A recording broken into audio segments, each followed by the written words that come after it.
واللذان یأتیانها منکم کچیر پتاسو کی دعا القوانو پا آپس کی لباتت ہوکی فآدوهما پس تاسو آغتو سزا ورکی فإن تابا کچیر دوارو توبا وکا و اصلحور خپل اصلاح وکڑا فاعرضوا عنهما تاسو ودرش دا غوصا ان اللہ کان تواب الرحیم بیشک اللہ تعالی توبہ قبول کون کی مہربان ذات دی انما التوبت علی اللہ بیشک فخ خبر دا چی توبہ دا اللہ پزیمہ دا یعنی اللہ قبلی للذین یعملون السوء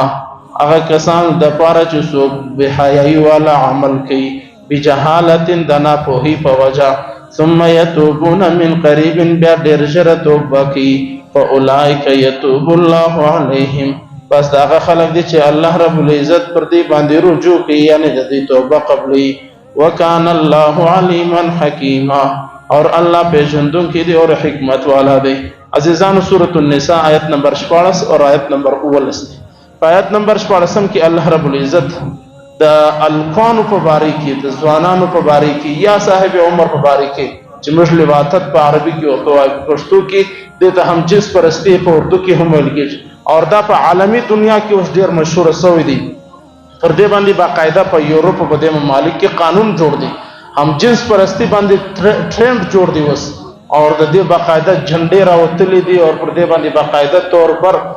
یو دیر غٹ پروگرام سر دا اسلام خلاف دا سازش روان دی چی کافرانو پہ اسلام کی دا بحائی پیدا سی دا عمل پہ قوم لوط کی شروع سو دا سمخ کی ہیچ چاہ ہم نہ دکھر پہ قوم لوط کی دا عمل تمر خطرناک شروع سو چی دا قوم حضرت لوط علیہ السلام نے دوی فرشتے را لے اگر پر رنگ شائستے ہوئے دا قوم گرد دا حضرت لوط پر دروازہ را جمع سو اگر فرشتے نے پرشو والے دمرا حد سے تجاوز ہو کی اگر وی فرشتے دیدی دا خیالو چی دا ہم زوانان القرآن دی پا آغا باندی پسیس والے اور دا آغا خلاف حضرت لوط علیہ السلام دا اللہ رب العزت متوجیسو پر آغا قوم باندی غٹ عذاب راغلیو واللذان یأتیانها منکم فآذوهما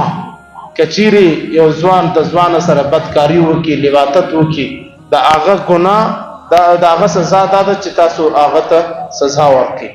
آغا سزا امام مالک امام شافی اور نور امامان طول فرمائی چی کم سزا دا زنا دا آغا سزا دا غلباتت ہم دا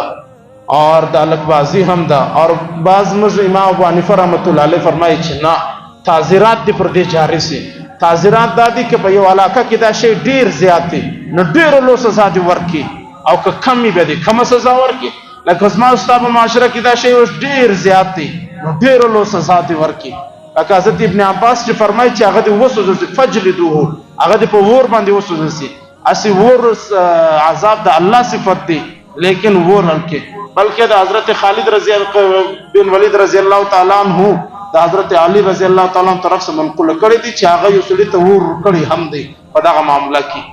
اور امام ابو حنیفہ رحمت اللہ علیہ فرمائی کہ یو سلی دیر عادی مجرمی پر مینارہ اخرشو لان دی رائلہ کا دیوار کسی رائلہ کا چالتا مرسی حلاک سے دا غزی پر ہم لکھلے دی امام ابو حنیفہ رحمت اللہ تعالیٰ علیہ اور دا اسلام دا شروع حکم دی چتا سزا ورکی امام ابو حنیفہ رحمت اللہ علیہ تعزیرات ورکی اور دا غلباتت عمل زمش پا معاشرہ کی دیر زیادہ ہمسوئی دی مسجد دی قرآن دی زگر دی تفصیلات تو مجزونہ نن سبق ماشاءاللہ دا کم چی سیٹان خلق دی گاڑی خود دی سا خالی نہیں دی دکانون دی سا خالی نہیں ملازم ہاں گا اجدی چی کم پا رنگ مند شائستائی اور ملازم ہاں گا اجدی چی رنگ روغن برابر بھی اور پا کورو کی ہم ملازمان پا دکانوں کی ہم ملازمان پا گاڑیانوں کی ہم ارسرا گرد دا ینگ ینگ زوانان دی اور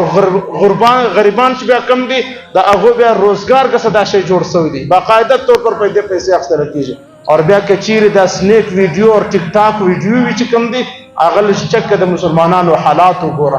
دا مسلمانان دا بچان و حالاتو گورا اسما استا پا دے پشتنی سیم کی جسوم را قتلون سوئی دی دا ٹول دا داغا مصیبت دا وجہ سوئی دی دیری ویڈیوگانی دی باقاعدہ طور پر دا کوٹی خلاف خوب ٹیویانو کی باقاعدہ پروگرامونو ہو چلے دل جب کوٹا ستار روڈو پا جینا روڈو اور پا نور علاقو کی باقاعدہ ہوتلان دا دی دا پارا بک سوی دی دیر غٹ غٹ حقیقتو ندی مسجد دی پا دیوا جبان دی آگا گفتگو نکو فا انتابا و اصلحا فا آرزو عنہما کچیری توبہو کی اور اصلاحو کی نو بس بیاتی الکی مطلب دا دی دا توبے بعد دا خلق بیا معاف دی اور توبہ چی دا اغا دا اللہ رب العزت پر ذمہ دا چی اللہ قبلی ار اغا سڑے چی دا جہالت و وجہ عملو کی دا دی جہالت مانا دا دا